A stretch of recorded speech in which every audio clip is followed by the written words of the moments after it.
All right, happy Wednesday, January the 10th, pre-CPI day. I will not be trading today, but I'm going to give you a thorough AM briefing as if I was trading. So let's get on it. So first of all, core strategy yesterday had 5 for 5 trades, and we're 10 for 10 on the week, which is always nice. I had 22 futures points at 2 10-pointers and a 2-pointer. For a total of 22. My goal is 10 to 50 a day, and I'm always content if I only make 10 and I don't get another entry. It's no big deal, and that's cool. So let's review the halfback defense yesterday, which was this. This halfback was halfback of this day, and great defense here. And as I said in yesterday's video, I went long here on the recapture and retest of it, and it did very well. So for today, that halfback I still think is a big level, but I would go ahead and just move it right here to the RTH low and use that on my chart because that is real data, most recent data. Please know the bulls are in control, baby, and the bull bear line to me is still way down here. We could retrace all the way to here, and in my opinion, the bulls are still in control. So as I said, today's a no trade day for me. You know, one thing I always tell traders, can you walk away? Are you compelled to trade every single day? If so, you're addicted to the charts. The charts own you. You're not in control of your trading. If the market's open, you're gambling. So should you take today off? When was the last time you took a day off? If you have not taken a day off from trading recently, I encourage you to do so. Walk away from the chart.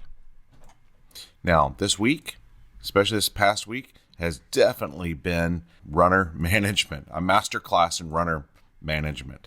It's just been absolutely fantastic. It's probably been the number one topic inside of my main group, if you're a full member, because we had this monster, we had this 30. If I'd have managed my trade a little better, I'd have made 30 instead of 10.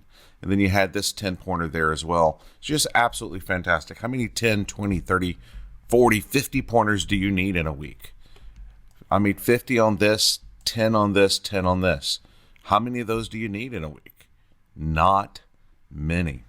So let's go to the chart now. So what do I want to mention? Well, this RTH high here has basically been tested 3 times now. Okay, I'd be looking for longs above. And if we're just going to stay in this slop and chop of yesterday, which is very possible, you'd want to be looking for shorts up here and longs right up here above this strong range, okay?